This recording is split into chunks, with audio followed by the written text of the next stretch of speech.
Stephanie here?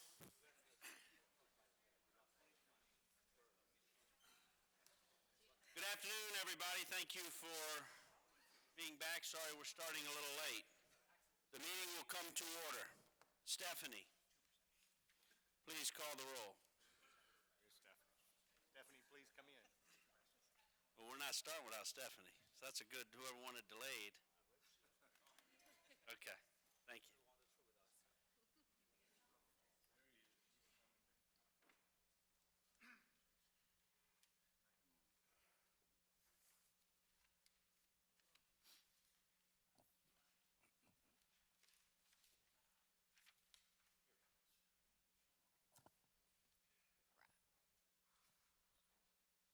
Call roll. Yes.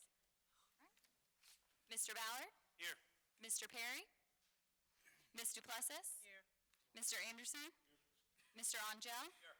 Mr. Armentor? Here. Mr. Chatelain? Here. Mr. Jacobs? Here. Ms. Jones? Here. Mr. Mallett? Mr. McAllister? Here. Mr. McCreary? Here. Mr. Moore? Here. Mr. Williams? Here.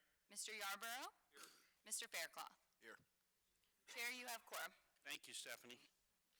Chancellor Clark, would you please introduce your students for the invocation and pledge allegiance and your faculty member to address the board? Thank you, Mr. Chairman. We have two outstanding students here today. They include Naomi Barusu. She'll give the invocation. Naomi is a graduate student in the LSU Specialist in School Psychology program, originally from Rubberline, Louisiana. Her experience spans private high school as a peer mentor and LSUS working with college students. She is the academic success coach in our new LSUS Student Success Center.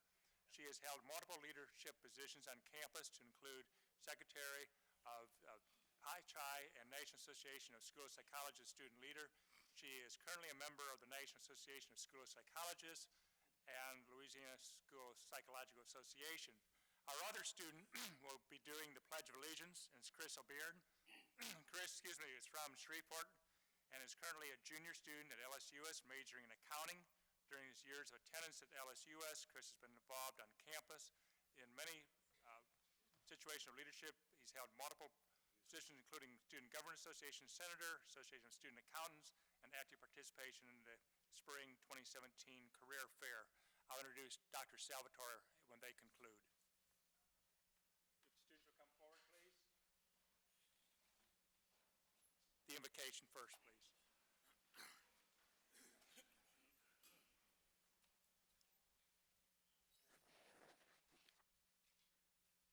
I would like to thank the Board of Supervisors for the opportunity to represent my university by speaking here today.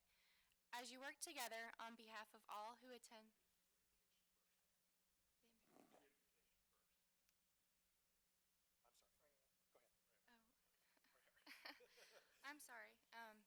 If you would like, please bow your heads. I ask that as we work together on behalf of all who attend these institutions who are involved in the programs, may you draw strength and wisdom from one another through reason and compassion. May your decisions are important to me, fellow peers, and those who follow us. John F. Kennedy once said, "Let us think of education as the means of developing our greatest abilities, because in each of us there is a private hope and dream which, fulfilled, can be translated into benefit for everyone and greater strength for our nation." With all the budget cuts and uncertainty we've seen these past few years, it is important now, if not more than ever, that we unite as citizens of this great state to make decisions to promote the pursuit of knowledge. Amen.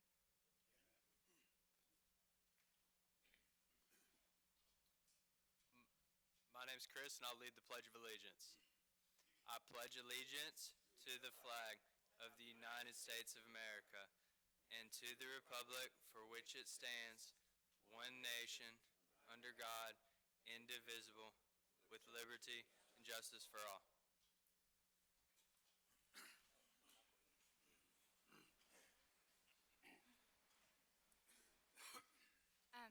My name is Naomi Varuso. I'm currently a graduate student at LSU Shreveport in the Specialist in School Psychology program. LSUS has done a lot for me through the years. Through my undergraduate degree, obtaining my bachelor's in science and psychology, and now as a graduate student. LSU has provided me the opportunity to pursue my dreams of higher education. As one of 5 kids of a single mother, the scholarships and financial aid allowed me to pursue my dreams.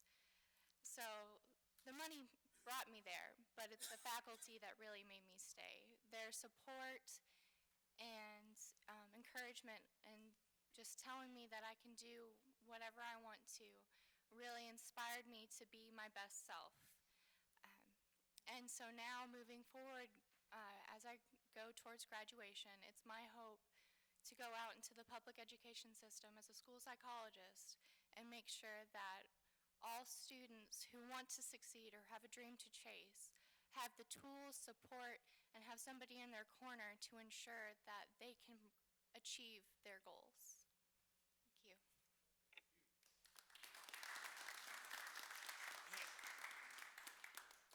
Hello, my name's Chris, and I'm an LSUS accounting student. I don't want to take up too much of y'all's time. I just want to tell y'all how grateful I am to be here. It's an honor and a privilege to be up in front of y'all today. I absolutely love LSUS. I absolutely love the opportunity to get one-on-one relationships with Chancellor Clark and Dr. Salvatore, being in the small classes and the wonderful environment. I'm able to thrive as a student and grow and engage in a way that I didn't think possible. I love my school, and thank you for the opportunity. Thank you. Thank you, Naomi and Chris. And Naomi is just so great with our Student Success Center. I know that she'll be great in her career in School of Psychology. If Dr. Salvatore will come forward. Dr. Brian Salvatore will address the board as the faculty member from LSU Shreveport. Dr. Salvatore was born and raised in Dearborn Heights, Michigan. He earned his Bachelor of Science degree in chemistry at the University of Michigan. He went on to graduate school at the University of Pennsylvania and earned a PhD in organic chemistry. He then performed postdoctoral studies in biophysical chemistry at Yale University. He has been a member of the faculty at LSU Shreveport since 2003, and he currently serves as the chair of the Department of Chemistry and Physics and is also a member of the LSUS Faculty Senate. His research is related to the design and synthesis of small molecules that affect cells, signaling for the treatment of cancer. Dr. Salvatore is active in the community and has a strong interest in promoting STEM educational programs in our region, particularly for at-risk students. He also is a strong advocate for renewable energy and for promoting sensible economic development efforts that protect our environment and the people of our state. He serves on the National Leadership Council for the American Chemical Society, and just this week, Governor Edwards appointed him to a 3-year appointment on the Louisiana Environmental Educational Commission. Dr. Salvatore. Thank you, Chancellor Clark. I'm very grateful for the privilege to be here this afternoon to address the Board of Supervisors and President Alexander. I want to share some of the things that I find very exciting about my institution. This is my 14th year, and it has been an honor to serve as a faculty member at LSUS. In the interest of time, I'm going to focus on my own college, the College of Arts and Sciences, and I'm particularly impressed by the development of the master's program in the Department of Biological Sciences and the camaraderie and collegiality and the spirit of cooperation among all the faculty in serving these students. As Chancellor Clark mentioned, I'm in chemistry, and the Department of Biological Sciences has included us at every level, including the supervision of the thesis students. We're getting more and more students of higher and higher caliber, and I notice this each year, and we're encouraging more of them to pursue the 2-year master's track, which requires the research thesis. It's especially professionally fulfilling to see these students in class during the morning and then to interact with them in the laboratory in the afternoon discussing their progress in research. Examples are things like cancer cell signaling and the development of chemical sensors. I'm excited by a new faculty member hire that we made in the Department of Chemistry and Physics, specifically James Maxon, who will be Louisiana's only theoretical particle physicist. He's coming to us from the University of Tulsa. Dr. Maxson has lectured for the Pope, who is interested in the origins of the universe, of course. He has also lectured for the Nobel Prize Committee in Sweden. And he's published extensively with graduate students and with undergraduates. I'm also very excited by the performance of some of my colleagues. Professor William Yu has been recognized regionally, statewide, and at the national level for his research in the development of photonic sensors and nanotechnology. I noted the great emphasis this morning on intellectual property, and I'm pleased to report that Professor Yu has generated a lot of disclosures and currently has a number of patents, 7 to my recollection, for his work in his areas related to his research. There's also an excellent collegial interaction with the LSU Health Science Center in Shreveport and with our Ag Center. And I appreciate this interaction very much.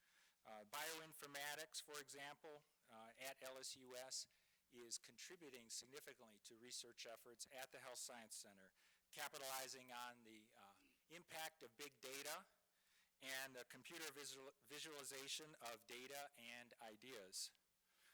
Now, LSUS is unique, and if you have never visited the campus in detail, I would encourage you to check out, adjoining our 265-acre campus, there is a 600-acre park that includes an oxbow lake off of Red River, and this is just a beautiful, inspirational area. I call it our Walden Pond.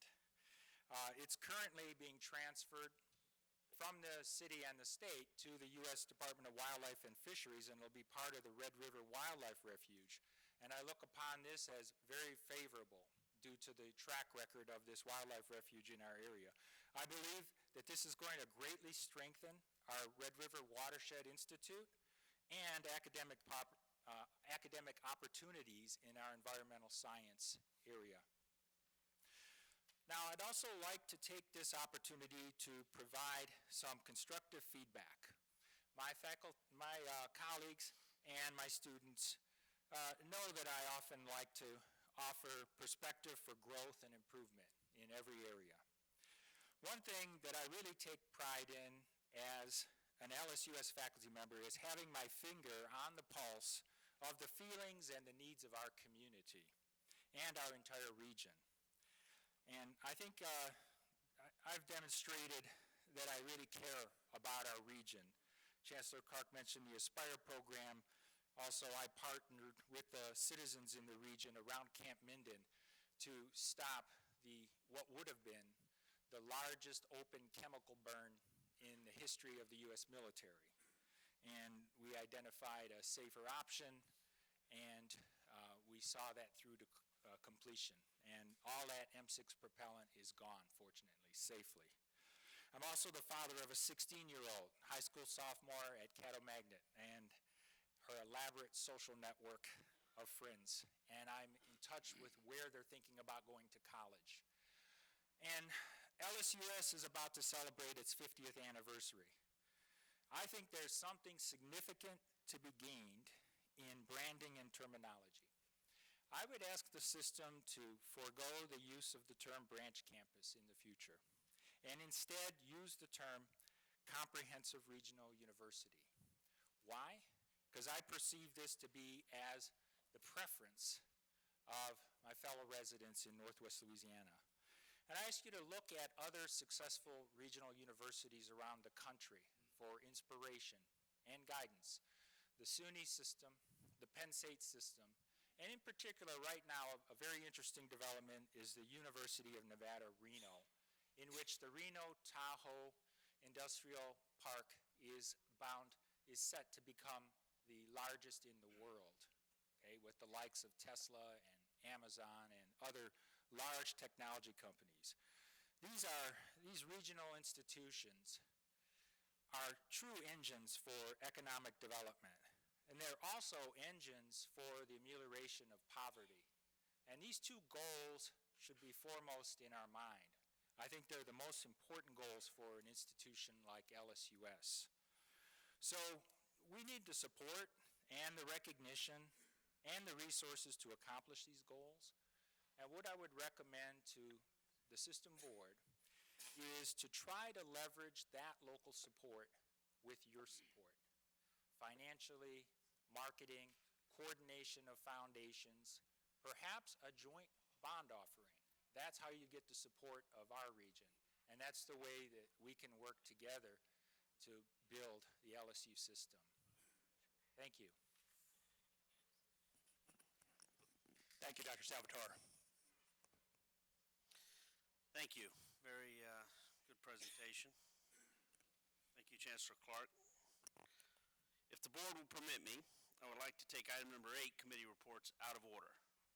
Before I entertain a motion to approve the committee actions receiving unanimous approval, I would like to first handle Academic Affairs Committee item number 5, request from LSU A&M to name the African American Cultural Center the Clarence L. Barney Jr. African American Cultural Center. As a former member of the Board of Supervisors and leading civil rights advocate in New Orleans, we are honored to recognize Mr. Barney's contributions to LSU and to welcome his family and supporters to our meeting.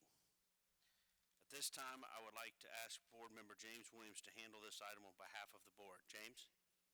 Thank you, Mr. Chairman. We are obviously here today to consider renaming the African American Cultural Center for Clarence Barney. But before we talk about Mr. Barney and all the reasons why this should occur, I really think the impact of opening the African American Cultural Center in 1993 cannot be fully appreciated without considering the climate that existed at the time. It was 1992. I arrived at LSU in 1991. I arrived from a high school, an all-black high school in New Orleans, McDonough 35 Public High School. And when I announced that I was going to LSU, my guidance counselor called me in her office and said, "You need to pick another school. That is not a school where African Americans can succeed." Well, I powered through that and came to LSU, and I am ashamed to report that on the day I was moving into my dormitory, a truck rode by my family and me and said, "Go home, inward." It was not necessarily a welcome place for students. There was a scandal broken by the student-run reveille that the vice chancellor at the time was taking scholarships that were called the LSU Black Honor Scholarship, designed to increase African American student attendance at LSU, and he was diverting those scholarships to student members of his fraternity.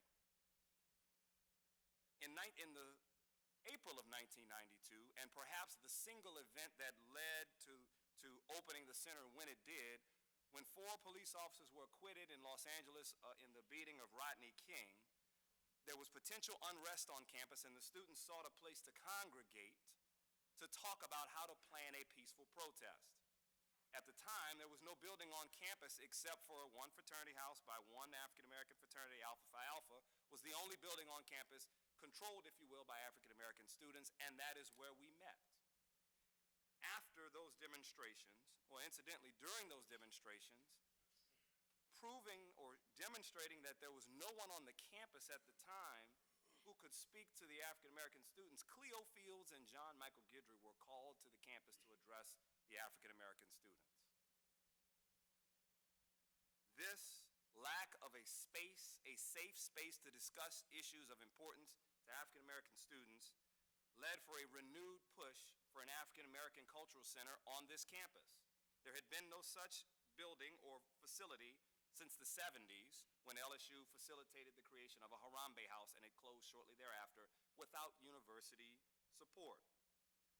The university resisted the student efforts, and I was very much a part of that effort along with many others. The university resisted efforts to open an African American Cultural Center. And after repeated meetings with the chancellors and vice chancellors, we were no closer to opening a center than we were 20 years ago when the Harambe House closed. Claude McField, one of our number, an LSU alum, had the idea to contact. He said, "Well, maybe we should go to the board." We had just read in the newspaper that Clarence Barney from New Orleans was taking over as the first African American chairman of the LSU board. And we said, well, if the administration won't help us, maybe the board will. And I encourage everyone, this article is in the corner, and for those of you who want to see it, as much for the content as for a picture of Rolf McAllister from long ago. In fact, James, if you look at the left side, this article on the side talks about the invention of penicillin.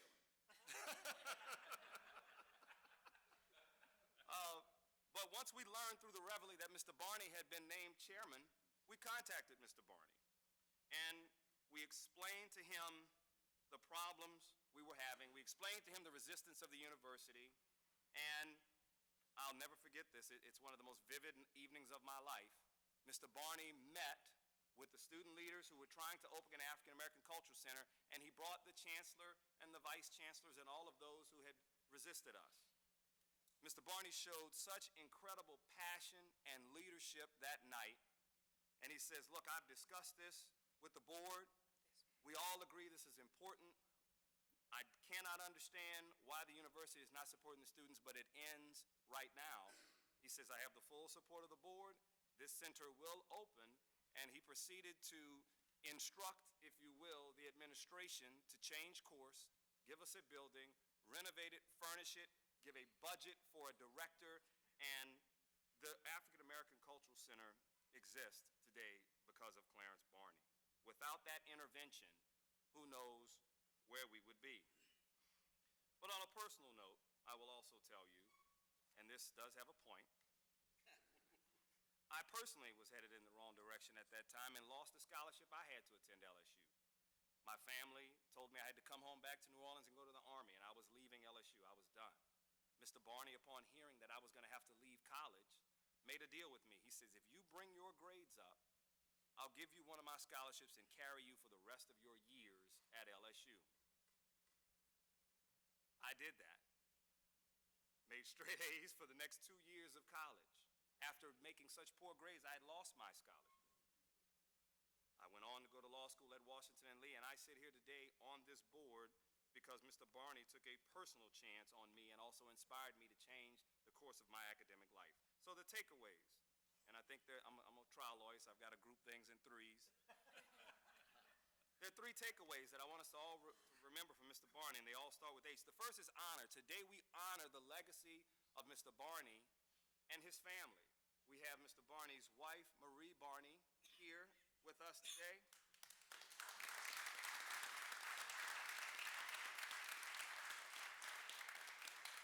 We also have Mr. Barney's son, Sean Barney, here with us today. But the naming of this center for Mr. Barney also has a history lesson for all of us and for every student who walks by the building and wonders why it's called the Barney Cultural Center. I got to sit down with Avante, who's the executive director of the African American Cultural Center today.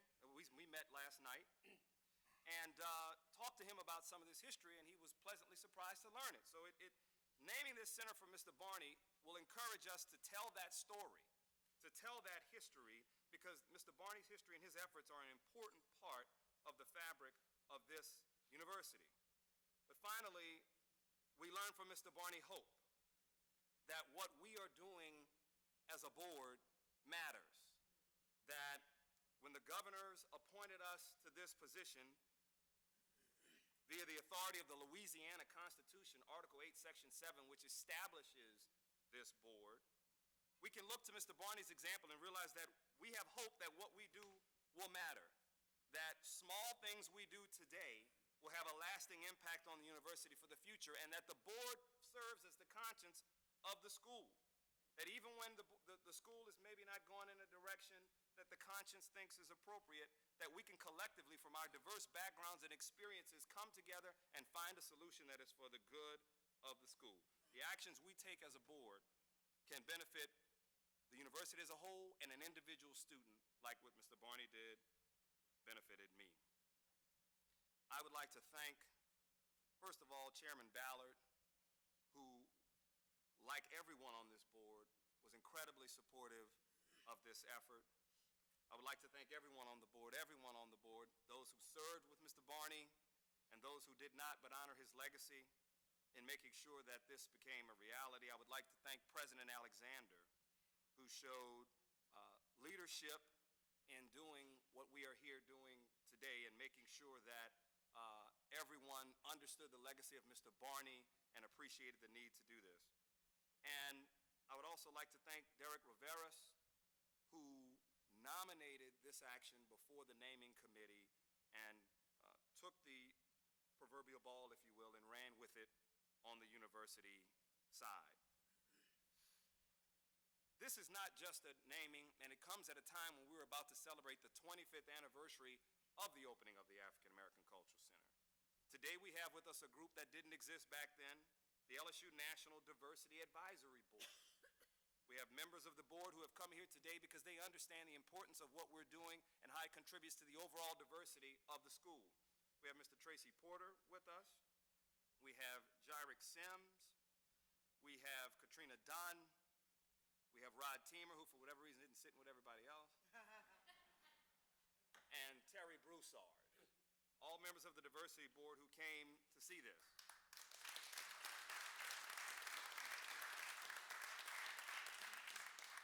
And before I turn this over to Mr. Riveras for remarks, I would like to say that this is going to be a benefit because the African American Culture Center, and we met last night and decided that we're going to have a rededication ceremony in the fall during homecoming that will serve not only to re-energize and refocus people on the existence of the center, but also to raise support for the African American Cultural Center. And I would ask, after Mr. Riveras, that Katrina Dunn, who is one of 2 co-chairs for the event in the fall, will just briefly say hello to the board and explain what we're going to do. Ms. Dunn, along with Donald Cravens Jr., another LSU alum, will serve as chairs of the event in the fall. So at this time, I would ask, I hope I'm following the script good. At this time, I would first, I would like to call on Derek Riveras, the Vice Provost for Diversity and the Chief Diversity of LSU, to make brief remarks because I probably have talked too long already. Thank you so much. This is indeed a great opportunity for LSU. We have a single building on this campus named for a person of color, that being A.P. Turo Hall. This will give us another naming opportunity where people from all walks will be able to see with pride the commitment that this institution has towards diversity. These board members that join me, we are in a session right now, meeting over at the Foundation Building, and we took time out of our meeting to come before you to show our support for this initiative. The history that Mr. Williams shared with you is completely accurate, but it has been updated when now we see more African American students at this university than over 70 historically black colleges and universities in the country. I spent the bulk of my career at Xavier University. There are more African American students at LSU than at Xavier, than at Dillard, and so many other schools. And so we have a commitment to those students to continue to support them and to provide opportunities for hope for them as well as others. So I applaud Mr. Williams, and when he presented this to me, it was a great opportunity for us to show pride and dedication to the historic accomplishments of people not unlike yourselves. Board of Supervisors, your input makes a difference, so we thank you. And on behalf of the many, many folks who will walk past that building, which ironically will be adjacent to our new Veterans Center, we'll see more foot traffic and just one door from our Women's Center, that this institution is committed to all of its students and all of those who come through these halls. So we thank you, and we continue to work hard to make sure diversity is good for everyone.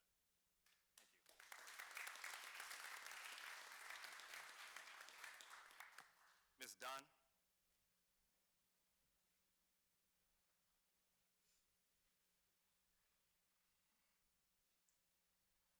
Hello.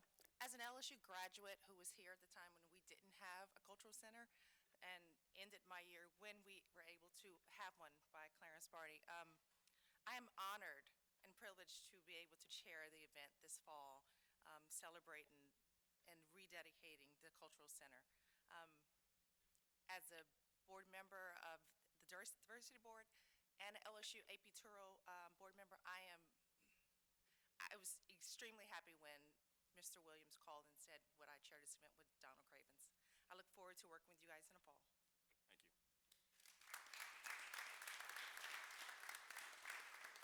Thank you. And now please, Mr. Sean Barney, if you wouldn't mind, he's asked to give a few remarks to the board on this occasion.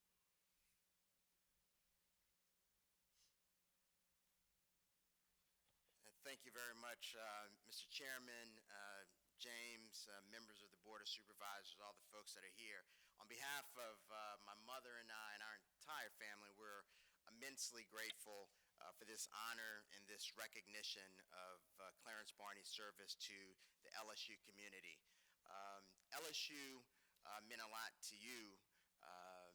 LSU meant a lot to him as he did to you.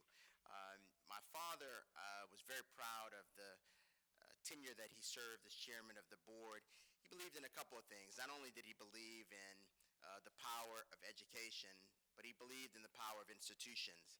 And LSU, as the most important institution in the state of Louisiana, not only hires and trains and retains and invests, but it makes an impact on people's lives. And I think that for him, when he saw the opportunity to work with the students on that endeavor, I think he recognized a significant opportunity for LSU to take a giant step forward. And so when James told me that he had this idea and was working on it, we certainly endorsed it and thanked him wholeheartedly. And so my mother and I, as we were coming over here, it's funny how things go, because she was directing me to where the office was, and I said, well, you know, that was 17 years or so ago, but it was here. So she was right, and I stood corrected.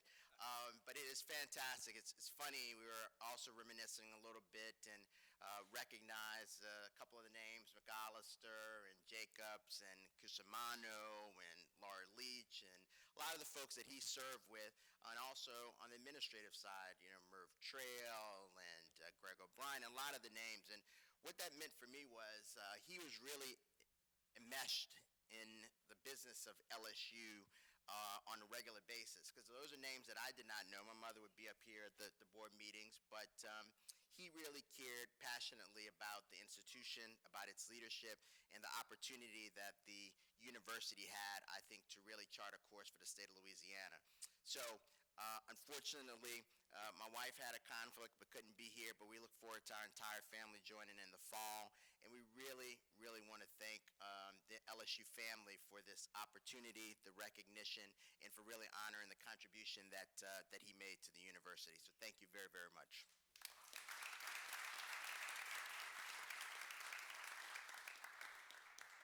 I will say and Mr. Rivera alluded to this, I started this off with the doom and gloom that existed in the early 90s, and am proud to say that LSU is a very different university today. Mr. Barney was quoted in the Reveille when he became chairman as saying he would like to figure out how to do a better job of educating students to live in a diverse world. We're doing that as a university now. Mr. Barney said he would like to see more minorities enrolled in the university. We're doing that now.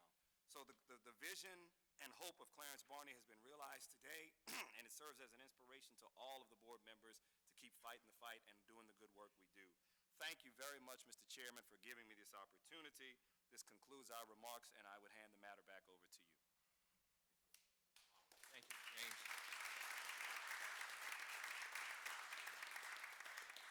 If I could just share with the Barney family where I see the legacy today.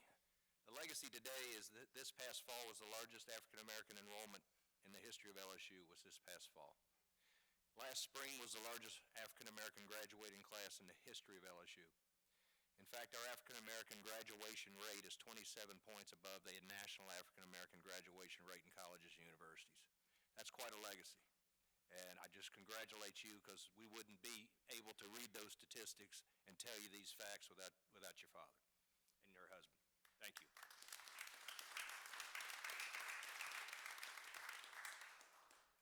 Thank you, King, and James, thank you. I'd be remiss if I didn't highlight, you know, James and I, when he came on the board, hit off pretty well and have a lot in common with friends in the area. And one of the first things he did was we talked just a little bit about this, and you know, this was very important to you, very important to a lot of people. I took that to heart and worked a little bit comparative to him to make sure this was always going to happen, but got done in a timely manner with King and James, and you know, without your push and your effort and kind effort. He's very good at doing it in a very nice way. I just want to say that publicly, that you did a phenomenal job, and for the right reason, so thank you.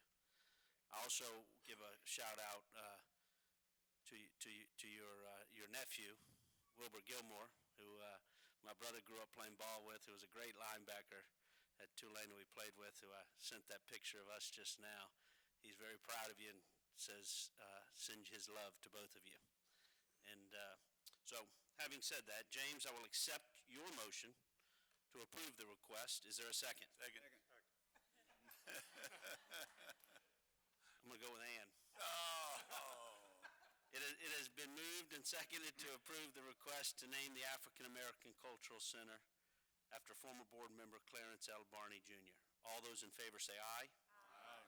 Those opposed say nay. The motion is adopted.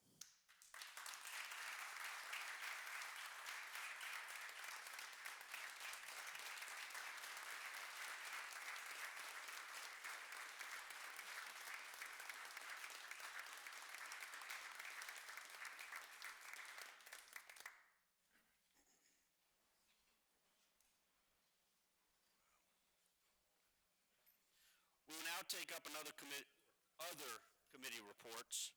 For the record, I'm recusing myself from the vote relative to the Finance Committee item request from A&M to authorize the Board of Supervisors to enter into a contract with Aramark to manage concessions for LSU athletic venues and events.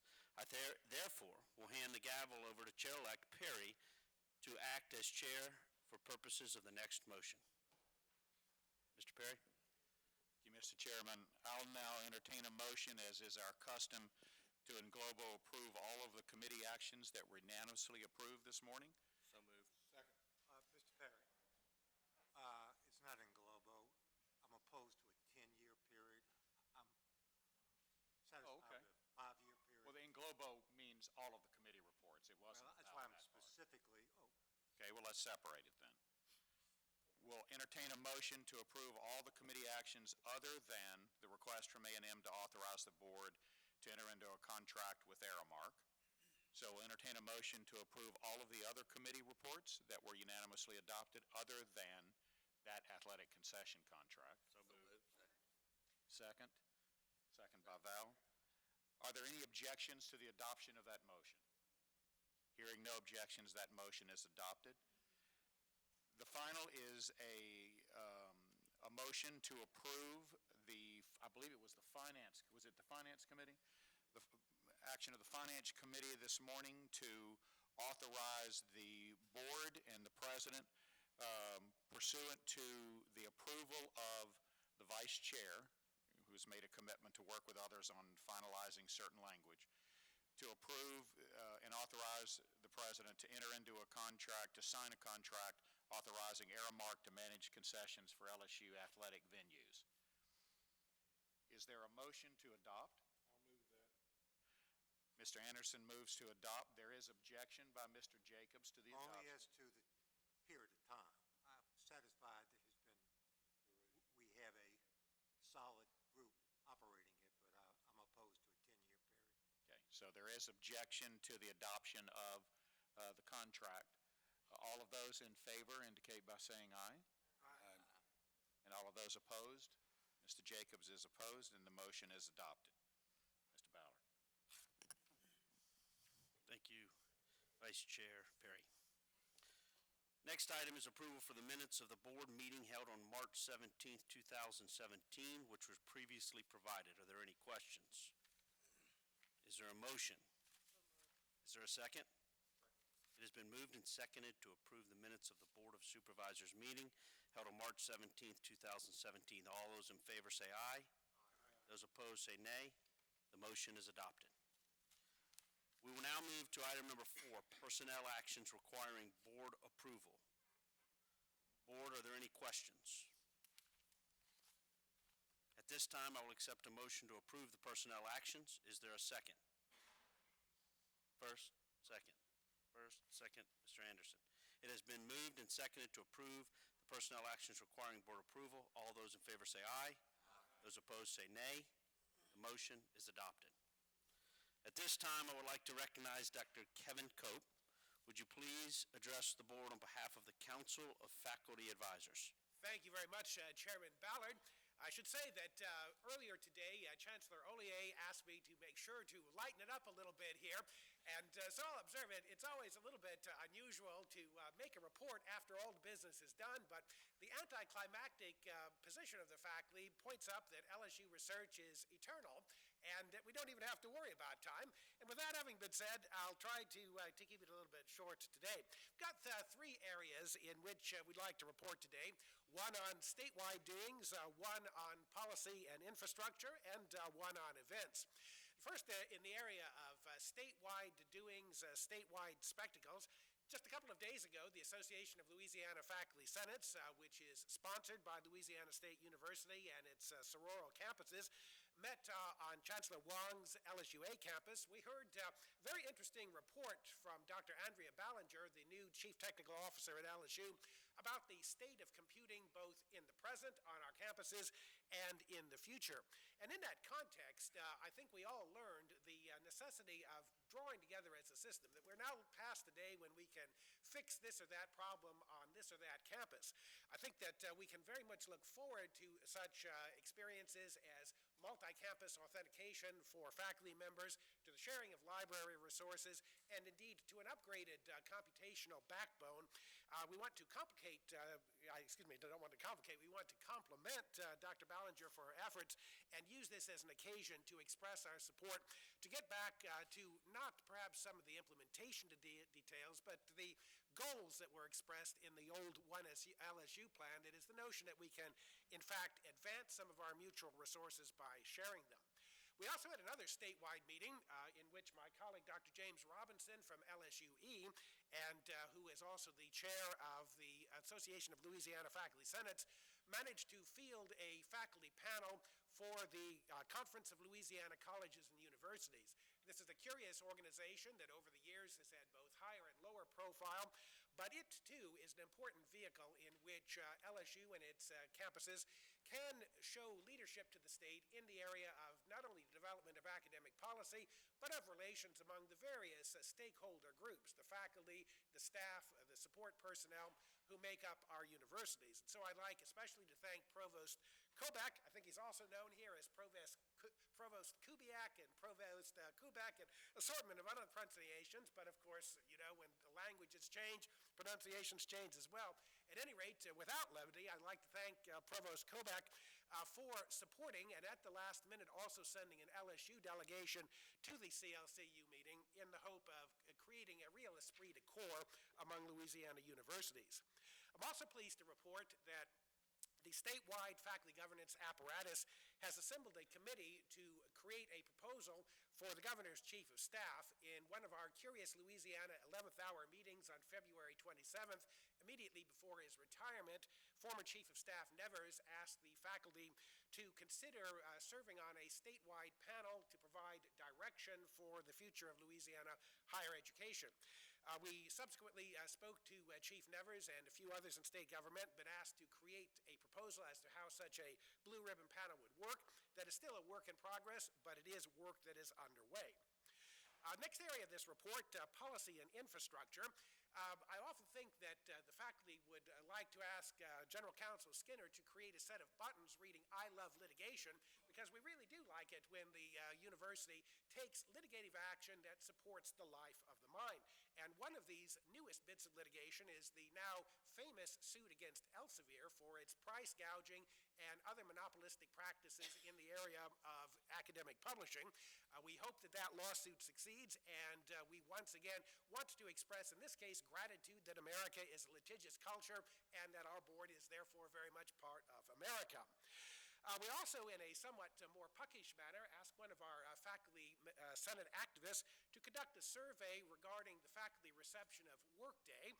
That is the new business enterprise system, which with all good intentions was implemented on the A&M campus and has subsequently now spread its tentacles in every last direction. The results of this survey are a little bit alarming. They show that almost half the faculty have quietly transferred economic activities of one kind or another, including outside funded research, to other campuses in order to evade some of the difficulties that that system is creating. Now, the lesson here is not to criticize finance and administration, which certainly has done a great service by transforming our business enterprise, but to suggest that in the long term, consultation with faculty, even using the faculty for beta testing as human guinea pigs as you were, might be a good idea. Fortunately, Dan Lazell and his staff are working hard to put Workday back into a working configuration, but it is my duty to report that it is presently not working every day. We also have a little bit of a flap going on the campus about the email policy. This relates to my first remark about Dr. Ballinger's presentation to the statewide faculty governance body. We, of course, are in a very backward state with regard to computer security, with regard to the use of each other's facilities, etc. In the midst of this, an email policy erupted that raised some questions about the possibility of privacy violations, who owns email, etc.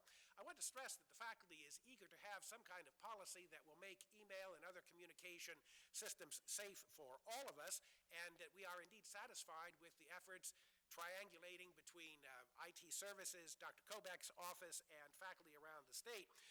But that again, we again urge caution that before policies are put forward, perhaps an inquiry, a doodle poll, something or other ought to be done first.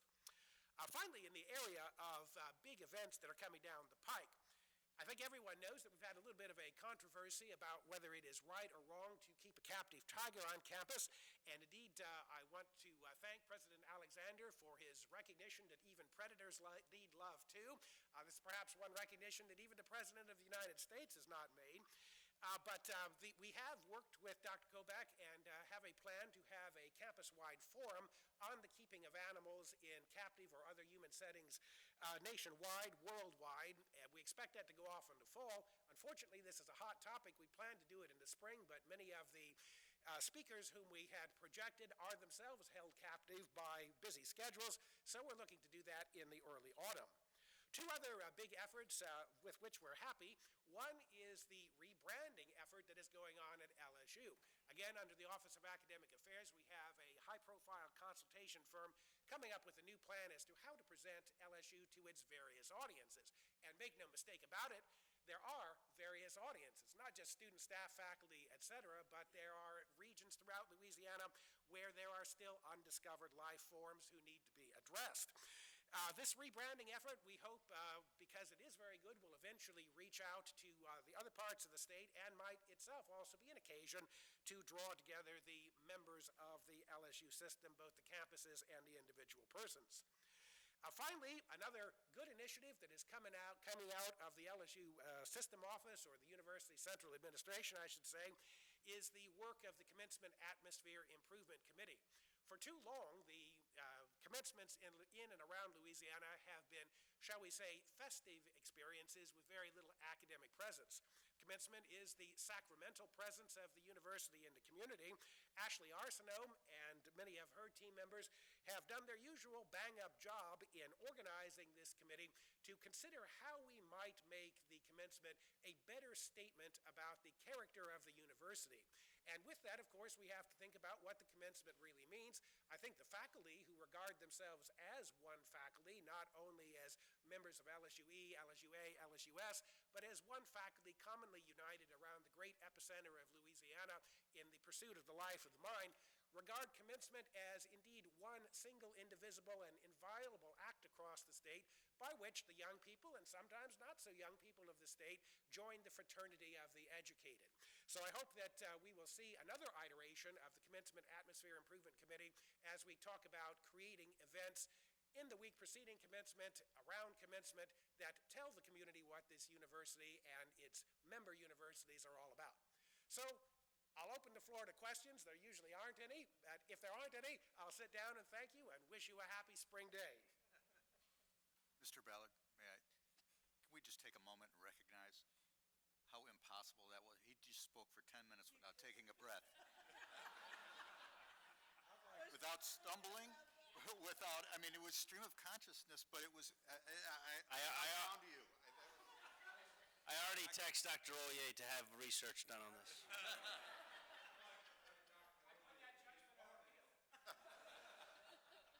In fact, it was one whole sentence. The question usually should be, when are you going to run for office? Well, if there's a draft and if there's substantial support from the people of Lafayette, I will heed the call. We shall talk. Thank you, Dr. Cope. Staff advisors do not have a report this meeting. Dr. Alexander, would you please present your report to the board? Yes, thank you, Mr. Chair and members of the board. I'd like to start with a couple of recognitions. As we all know from this past year, I'd like to introduce to you Coach Dee Dee Bro. Many of you already know her. We all work for her. She has just finished her 40th year at LSU, coaching our gymnastics team, and next year she will tie Adolph Rupp as the longest-serving coach at a single institution in the SEC, with 41 years of service.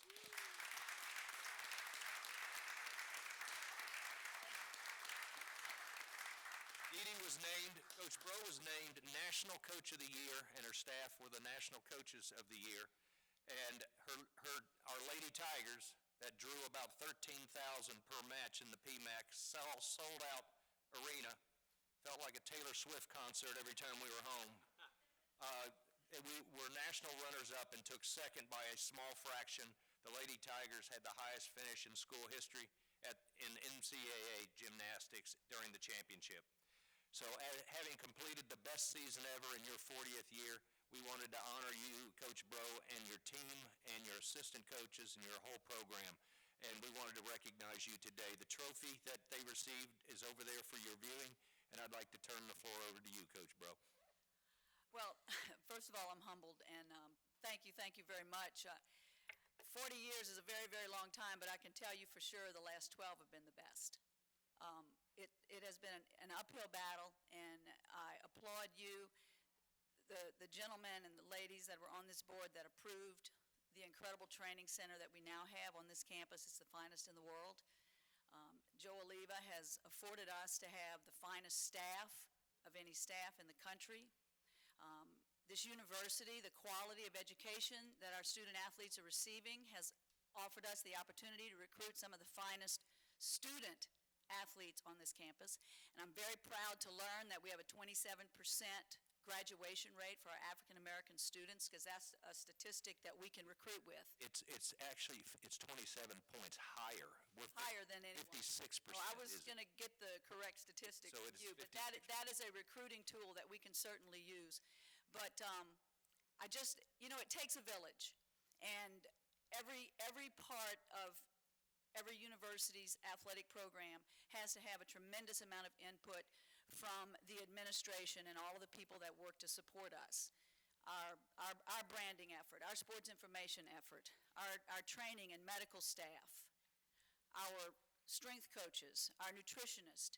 Every component works together as a village, and the center of that village has to be our student athletes.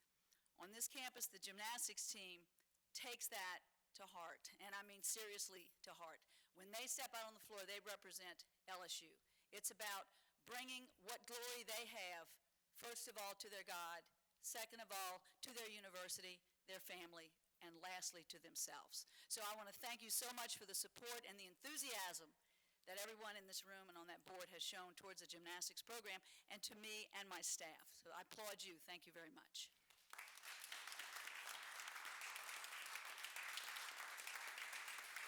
Thank you.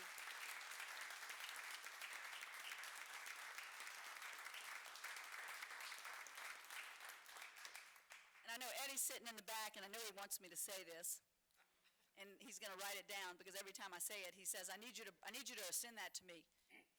Traditions don't graduate.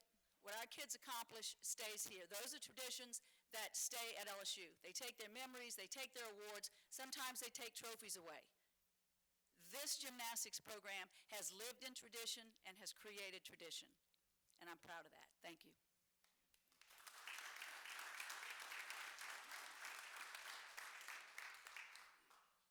We have another team to recognize and great coach to recognize today, and it's the basketball coach at LSUA.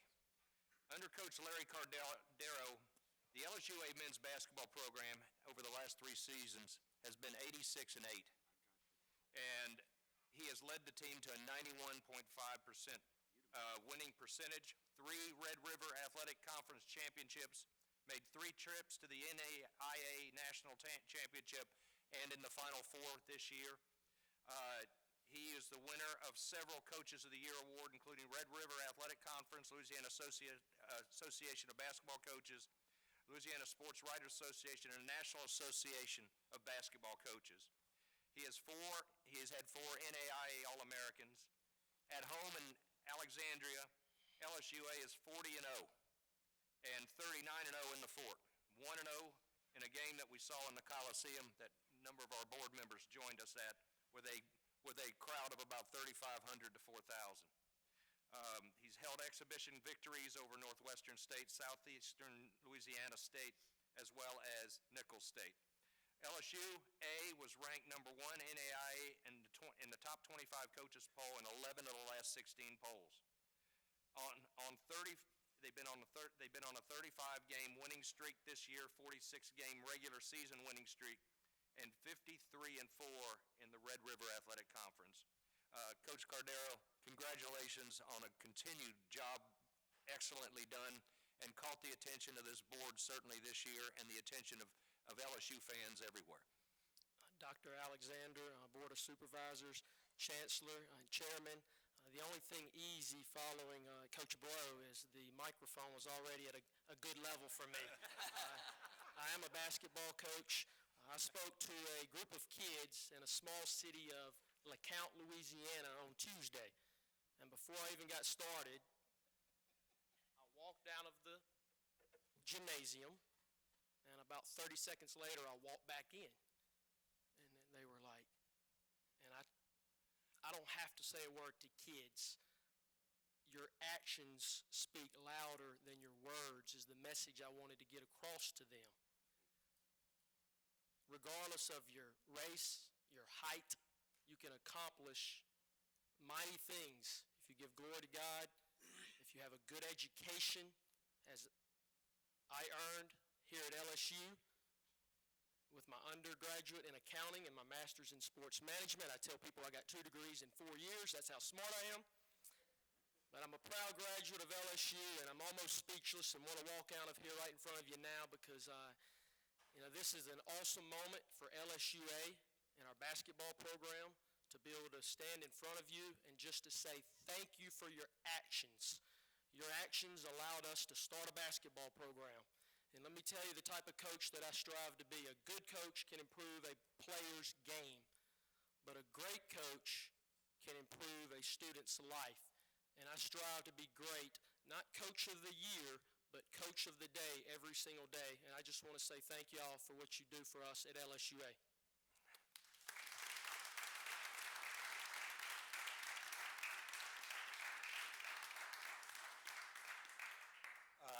Excuse me, Larry, come back up, please, because I don't think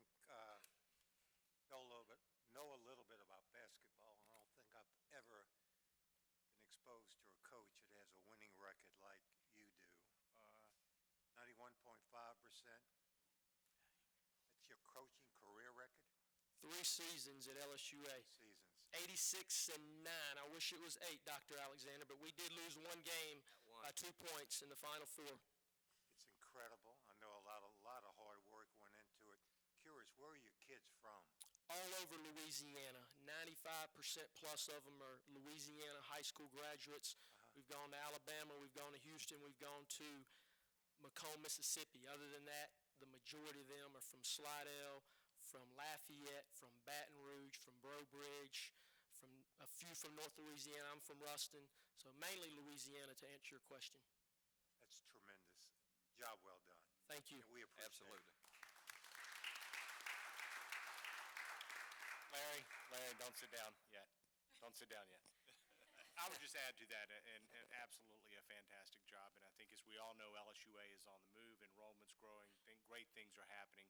A large part of that is the efforts of Larry, who has created a great student culture around basketball. There's a lot of excitement about what is happening there. Everywhere you look, we see Larry in the community. He is involved and engaged and is a great mentor to his kids. And so it's not just on the court that you get noticed, but it's what you do in our community, and we appreciate you. Thank you, Mr. Shotland. And Coach, I appreciate that when we came up there and Val and Blake and I went to the Coliseum in the game, we were down with about a minute left, and I think you were 30-0. And I appreciate you pulling that game out, because I don't think I would ever been invited back to LSUA another game if that had been the first loss. So we appreciate you winning that one for me. Chancellor and I would like to invite you, along with Mr. Shotland, come to the gym on campus. We call it the Fort. It's a little bit smaller than the Rapids Coliseum. We'd like for you to come and see a game on campus sometime. He'll play. He's good. He got eligibility. I'll look into that. Got a shot. We need a good walk-on. We need to stretch our scholarship dollars. We'll take a good walk-on. Thanks again. Thank you. Thank you. Thank you, Larry. Bill Richardson, we got another update on our medical marijuana progress. Bill? I have a couple of things to share with the board. First, the update with the medical marijuana. We did receive 7 responses to our SFO that was sent out.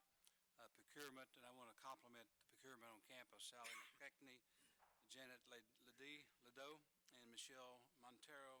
They did a superb job reviewing volumes of material to get through this, and we're really pleased with what they did.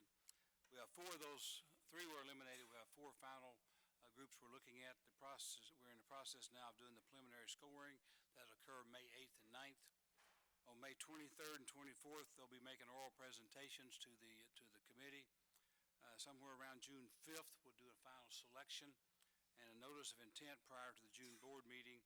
And we do hope to bring the final bidder to the board for approval at the June 23rd meeting. We'll get the materials out to you. We met with Mr. Skinner this morning just very briefly to find out what it is you'd like to have in your hands to see. These were many plastic tubs full of material, so there's a lot of things there that you probably would not like to go through, but we'll kind of get down to what you really need. And still our plans is that we'll be a successful bidder selected in June, and they can begin right away, and we do hope to have things growing. And my goal would be to have some materials in the dispensaries in sometime early 2018. I'll be glad to answer any questions. And Mr. President, I got one more item after that, if I could. Okay, go ahead. Any questions on the medical marijuana? I'll point out this is one of the few RFPs we had to eliminate those with criminal records and aliases, and his names were on the RFPs. Mr. McCollister and I have had a dialogue for about 5 or 6 years now about putting some of our property into a wetlands mitigation bank, and we have finally come to the point where we're ready to make that a reality. I want to brief you today on what we have intended to do, and so give you a chance, hopefully at the next board meeting, to approve the resolution that would let us move forward, but I didn't want you to be reading about it in the newspaper without having been briefed a little bit on what we're doing.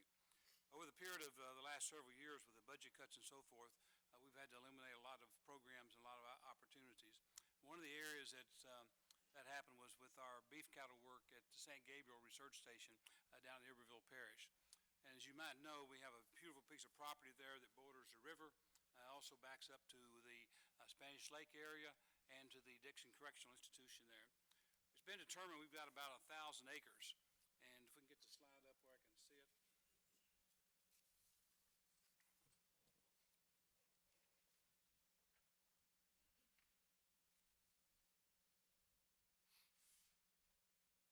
Next one, please.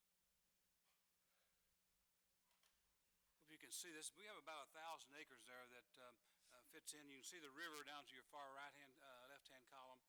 The part of the land on where Road 30 goes is in our sugarcane research program. All the stuff that's in the bracketed area qualifies to go into a wetlands mitigation bank.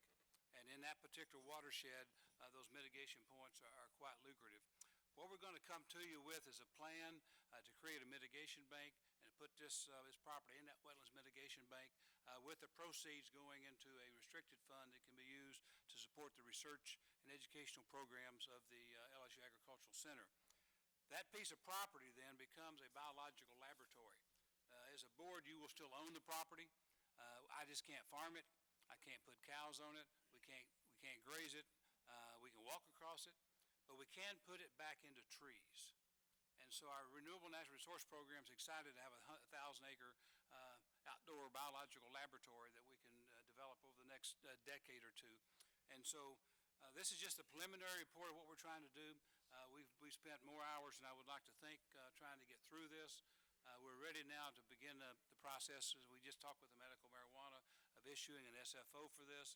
I wanted you to be aware of what we're going, where we're looking at before we got to the point of doing that. So if there's any pushback, it would help us if we know now rather than later. But it is in my intent, unless I hear otherwise, to come to you at the next board meeting with a proposal to move forth on this and seek your approval in form of a resolution to get this accomplished. And with that, Mr. President, I'll be glad to answer any questions I may have. Bill, is our police shooting range in that If you zone? look in the upper, about the center of the page, in the right-hand corner of the bracket there, you see a little white spot there? Yeah. That's the police shooting range that's up there now.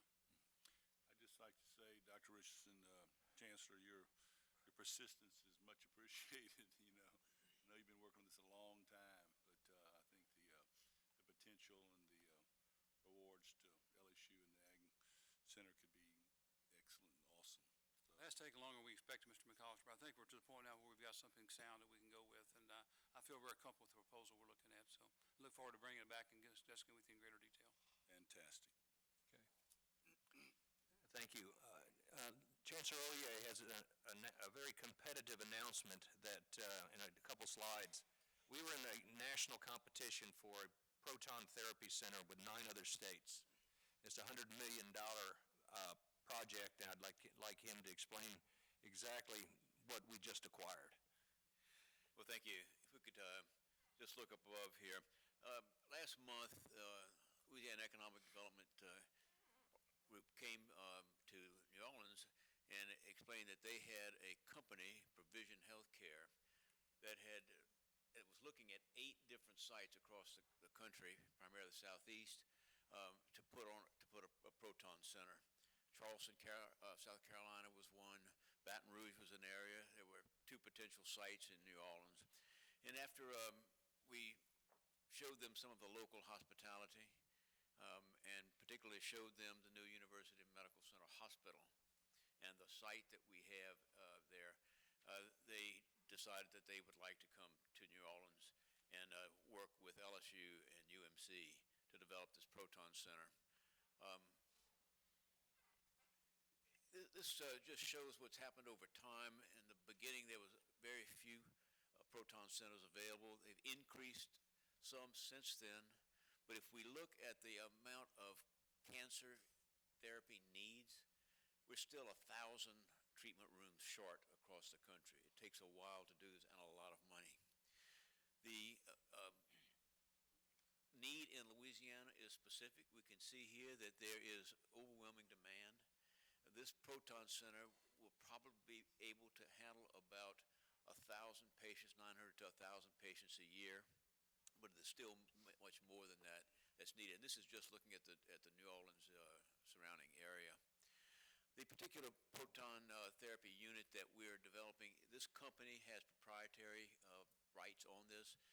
The founder of this, Terry Douglas, had originally been at Oak Ridge Laboratories, developed some of the early work in this, set up a company where they were making and selling thousands of MRIs and CT scanners.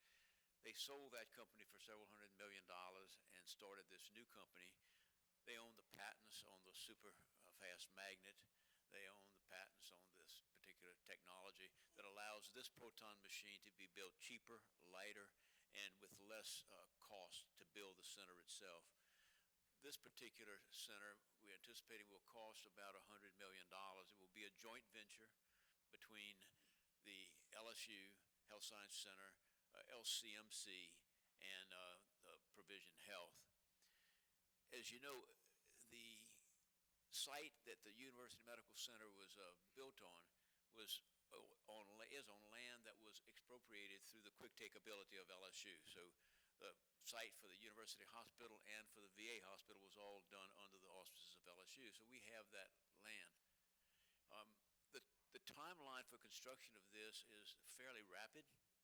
We expect construction to start in January of 2018.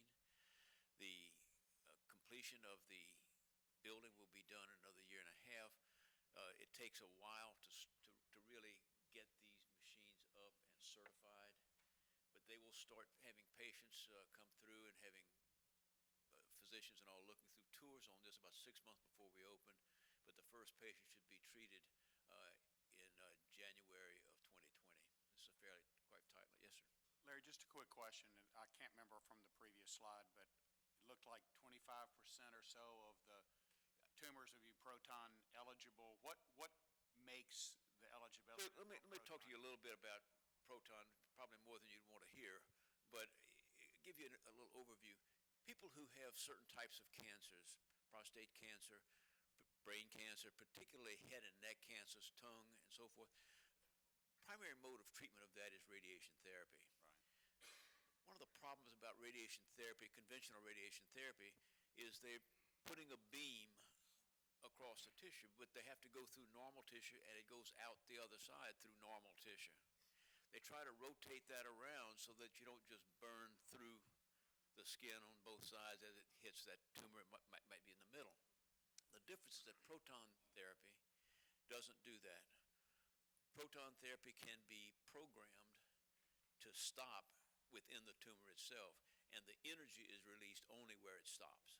So the complication rate from radiation therapy of head and neck tumors, for example, with conventional therapy is a high incidence of swallowing difficulties, voice problems after. Some of them need feeding tubes because they're unable to swallow. This is almost non-existent with proton therapy. So this is a big difference here. The other aspect of this, and I won't bore you with it, we're still not finally deciding on the site. It will be on the property across from the Health Science Center and in the grounds of UMC. We're looking specifically at where will be most advantageous for patients. The initial site that we looked at, we've already decided we're going to change that and put it at least closer to the parking garage because these patients are more frail. We don't want them to have to walk across an extended area. We don't want them to be in the weather. So there's some other considerations. We also feel that by putting it close to the cancer therapy wing, we can consolidate some of the services and not have to duplicate MRI machines and so forth. More importantly, as we go through this, the important thing is the finances of this. LSU Health Science Center and Children's will have about 5% equity. The proton therapy folks, Provision Health, will have 5% equity. And there will be some LED funding and some new market tax credits that will help fund this. So altogether, about $75 million will be funded through a non-recourse bond issue. So there's no risk to us. The important thing that I like about this, because of the relatively low cost, $100 million compared to $200 to $250 million for most other types of therapy, you can see that even at 1 year, the EBITDA is over $5 million and almost $1 million profit in year one. It builds up over time. So we think this is a good aspect for LSU. I have one other thing, if I might. I'd just like to have my new Vice Chancellor for Administration and Finance, Mr. John Harmon, stand and be recognized. John has joined the Health Sciences Center in May of this year, just last week, and our new Vice Chancellor has nearly 20 years of progressive administrative and financial leadership experience in higher education and academic health sciences center. He's got bachelor's and MBA degree from East Tennessee State, holds certifications in American College of Medical Practice Executives. He's been heavily involved in Texas higher education, coordinating board's Formula Advisory Committee for health-related matters, and has CPA licenses as well as CGMA designation. He most recently was Senior Vice President for Finance and Chief Financial Officer at the University of North Texas Sciences Center. He's led high-performance teams, and we're delighted to have him join with us. I know you join me in giving him a warm welcome to Health Science Center. Currently, there's only one proton therapy unit in the state, and it's at Willis-Knighton in Shreveport. So this will be the first for New Orleans. And once again, it's a $100 million project. So it's quite a victory for the state of Louisiana. I'd like to just draw your attention to this sheet that you have, the SHIO sheet, and just hope that you take it with you. It's not good news, but it shows basically our 2016 funding levels, which include tuition and fees and state appropriations, our funding levels per student, and that's everything combined, rank us dead last in the United States. And higher education funding and spending per student. Illinois ranks a little below us, but that only measures Illinois for half a year when their budget collapsed. So in most cases, Illinois would be certainly above us. But it shows you that we're consistently around 49th or 50th. We really need to focus on this issue and take this into account, because the continued success of our institutions is highly contingent upon our ability to fund the education of our students and the kids and the students that are coming. So if you could just hang on to that. Federal funding update. This past Friday, the omnibus bill was passed, which essentially wiped out the president's early budget that would have zeroed out a lot of our research funding, Sea Grant funding, a lot of our funding, but his budget was basically thrown aside, and the House passed the omnibus bill, which turns out to be a $1.1 billion research funding bill. Of that, $23.5 million is coming to LSU. And today he's supposed to sign it. It passed the Senate last night. So today is supposed to be signed. This is almost $24 million in 1 week's work. But I'd like to thank the chancellors, because when we went up to our Washington Day on the Hill, this was a big part of what we were lobbying for. And our presence on the Hill with our legislative delegation was very important, and I appreciate everybody showing up and working the Hill with us, because our senators and our House members would never have come up with this kind of money, which includes a $10 million new funding program for our cybersecurity operation, for small business cybersecurity, of which we are rapidly becoming a national leader in cybersecurity and the training of individuals that tackle cybersecurity. Ag pulled in another $6 million from Smith-Lever Act and another area.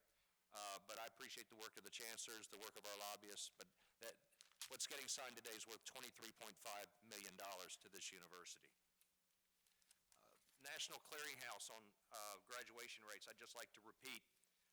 It kind of highlights a little bit of what we did today, but closing the achievement gap is a national issue of national significance.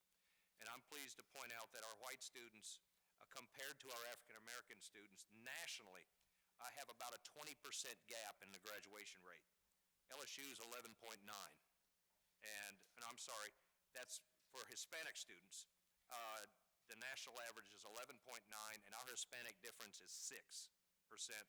Our African American difference between the national African American average and ours is 18.8 versus what we are, 12.1.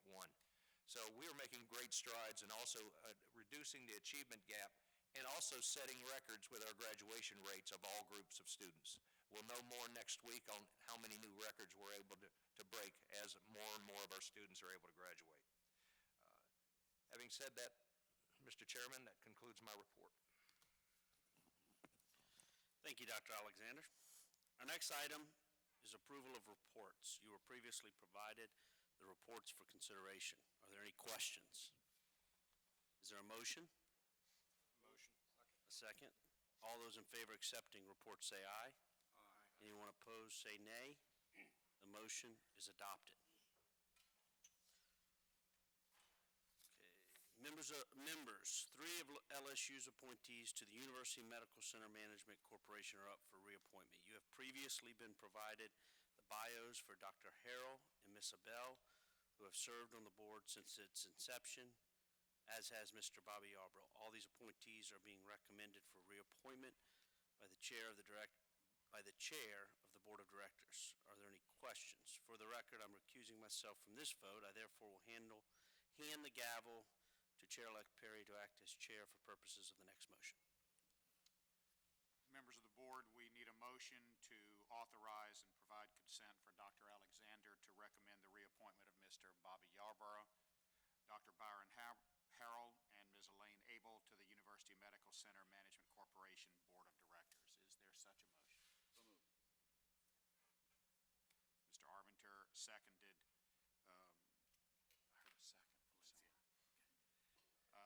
Is there any objection to the adoption of the motion? Hearing no objection, the motion is adopted. Thank you very much.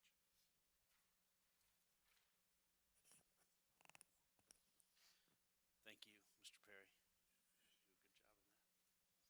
Before we adjourn, I would like to recognize and congratulate our outgoing student board member, Zach Faircloth, whose term ends May 31st, and who is graduating next week with a degree in engineering. We have a resolution highlighting Zach's service on the board that I would like to read. Zach, this is too long, man. You well deserved it. Zachary Alexander Faircloth, Student Government President at Louisiana State University, was elected by the LSU Council of, I'm getting ahead of myself for later, LSU Council of Student Body Presidents and the student member of the Board of Supervisors of Louisiana State University and Agricultural and Mechanical College for the 2016-2017 academic year. Mr. Faircloth has served as an outstanding supervisor representing the student voice and perspective on matters for board consideration. Zach has served with distinction as the chair of the LSU Council of Student Body Presidents, providing leadership on behalf of every LSU campus and advocating on the state and national level for student interests and for the protection of higher education funding. And Zach also undertook many initiatives for the betterment of the LSU community during his time in office, including the creation of a student bill of rights, the student sustainability fee, and the senior gift campaign, as well as complete overhaul of the LSU mobile app. And under his leadership on the main campus, Zach navigated the tragic aftermath of 2 shootings and severe flooding in the capital region during his term, working to foster an environment of healing and understanding among the LSU community. And academically, Zach demonstrated particular academic excellence as a finalist for a Rhodes Scholarship and as one of LSU's first STAMP scholars, double majoring in electrical engineering and political science, completing an honors thesis on equal protection in America's higher education system. And because of his numerous contributions, personal and educational achievements, and unparalleled commitment to the advancement of LSU, has earned Mr. Faircloth the respect and admiration of his colleagues on this board. Now, therefore, be it resolved that the Board of Supervisors of Louisiana State University and Agricultural Mechanical College commends Mr. Zachary Alexander Faircloth for his service on this board and wishes him great success in his future endeavors. Zach, we wish you all the best and congratulate you on your graduation. We expect to continue hearing great things from you. Dr. Alexander, Stephen, Zach, please join me in the front. I want to thank Board Member Blake Chatelaine for the ice cream later.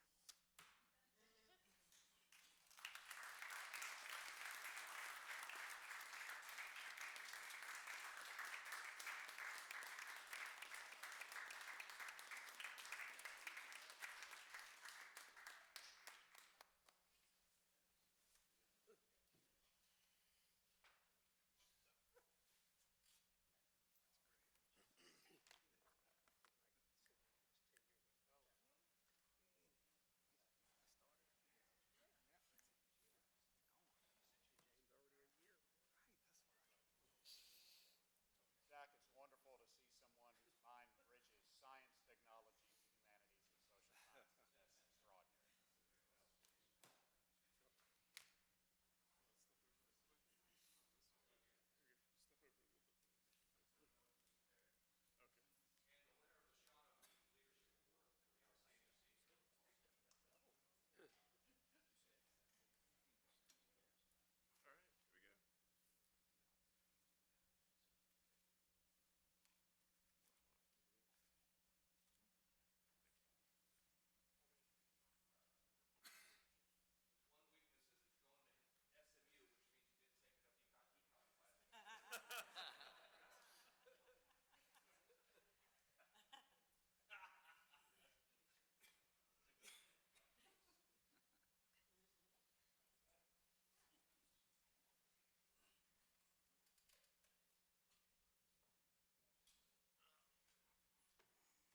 Can I say something real quick? Please. I just want to say thank you all so much for the opportunity to serve this year. What I I hear from a lot of my SEC peers that they go sit on boards like this and they never actually have a chance to say or do anything.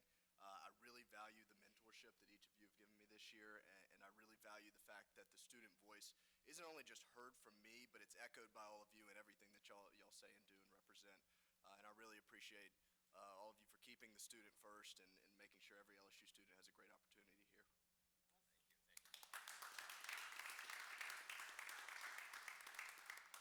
I want to say, there are many occasions notes to each other, right, on the board, and I want to tell you that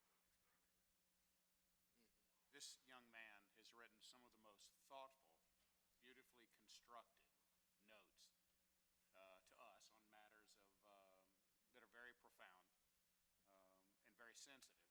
And I just wanted to say we're incredibly proud to have someone like you who has been so thoughtful and reflective and so important in navigating through some very difficult things over this past year. Very proud of you. Thank you. And I'd just like to say I know your father, not knew, well, and was excited about you joining, and you've exceeded even a father's braggadocious way, of which I, and we all of our children do, and that's sometimes a very hard thing to meet sometimes when your parents brag about you to meet the actual level or above. So great things will come. I'm proud to get to know you, and thank you for your dedication, because a lot of people say it, not everyone does it. So thank you. All right, now I would like to thank Blake Chatelaine for the ice cream truck. It was a nice treat on a nice spring day. Thank you, Blake.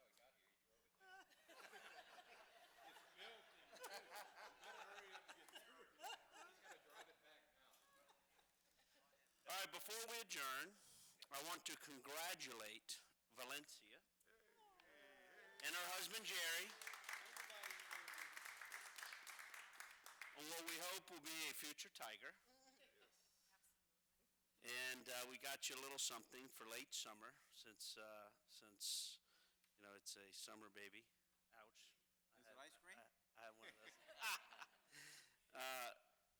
We have you a little gift for her, his or her baby's first outfit. Tell